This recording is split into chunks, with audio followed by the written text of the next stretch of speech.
கருப்பு கவுனி அரிசி 1 டம்ளர் நான் எடுத்து 8 மணி நேரம் ஊற வச்சு எடுத்துருக்கேங்க. இப்போ இது காலையில செய்யறதுக்கு நைட்டே ஊற வச்சுட்டேன். இந்த அரிசி நல்லா கழுவிட்டு அதுக்கப்புறமாக தண்ணி ஊத்தி வச்சுட்டு, அந்த தண்ணி கீழ கொட்டக்கூடாது. ஊற வச்ச தண்ணி நம்ம அப்படியே எடுத்து வச்சுக்கலாம். இப்போ 1 டம்ளர் அரிசிக்கு நம்ம 4 டம்ளர் அரிசி தண்ணி ஊத்தி வேக வைக்கணும். அதுக்கு முன்னாடி இப்போ நம்ம ஊற வச்சிருந்த அந்த தண்ணி தனியா வடிச்சு எடுத்துக்கிட்டு, அரிசிய மட்டும் மிக்ஸி ஜார்ல கொஞ்சம் ரவை பதத்துக்கு அரைச்சி எடுத்துக்கோங்க.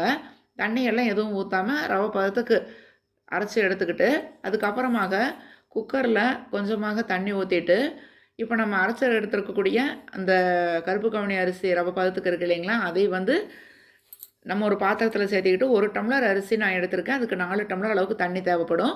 நம்ம ஊற வச்சிருந்த தண்ணி கணக்கு சேர்த்துக்கிட்டு, அது கூடயும் தண்ணி சேர்த்து மொத்தமாக 4 டம்ளர் தண்ணி கணக்கு வர்ற மாரி சேர்த்து, குக்கரில் விசில் போட்டு ஒரு 4, 5 விசில் வர்ற மாதிரி வேக விட்டு எடுத்துக்கோங்க. இப்போ விசில் எல்லாம் அடங்கினதுக்கப்புறம் பார்த்தோம்னா, இந்த மாதிரி இருக்கும். இப்போ இதில் நம்ம காரம், இனிப்பு 2 வகையாக செய்ய போகிறோம். கொஞ்சமாக இஞ்சி, அதுக்கப்புறமாக ஒரே ஒரு பச்சை மிளகா, கொஞ்சம் பெரிய வெங்காயம், பூண்டு கொஞ்சமாக.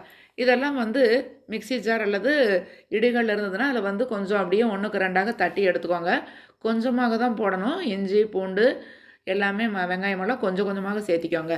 இப்போது வாணலியில் ஒரே ஒரு ஸ்பூன் நெய் அல்லது எண்ணெய் ஊற்றிக்கிட்டு, அதில் இப்போ நம்ம இடித்து வச்சுருக்கக்கூடிய இந்த வெங்காயம், பூண்டு எல்லாம் போட்டு வணக்கிக்கிட்டு, அதுக்கப்புறமா அடுப்பு ஆஃப் பண்ணிடுங்க.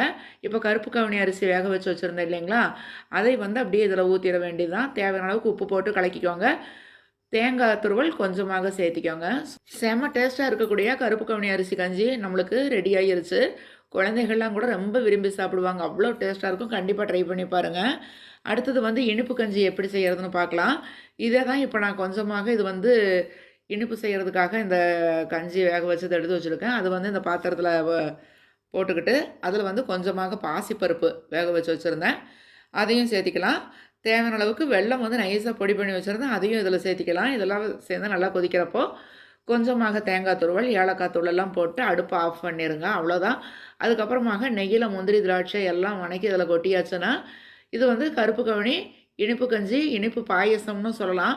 2 விதத்துலையுமே நம்ம எப்படி வேணாலும் எடுத்துக்கலாம். பாயசம் கருப்பு கவுனி அரிசியில் செய்கிறது இந்த மாதிரி செஞ்சிங்கன்னா ரொம்ப ரொம்ப டேஸ்ட்டாக இருக்கும். ரொம்ப சீக்கிரமாகவும் வேலையாயிரும். இப்போ ஒரே கஞ்சி தான் வேக வச்சோம். அது 2 டைப்பாக செஞ்சுருக்கோம். கண்டிப்பாக இதே மாதிரி நீங்களும் ட்ரை பண்ணி பாருங்கள். ரொம்ப ஈஸியாக இருக்கும். உடம்புக்கு சத்தும் கூட.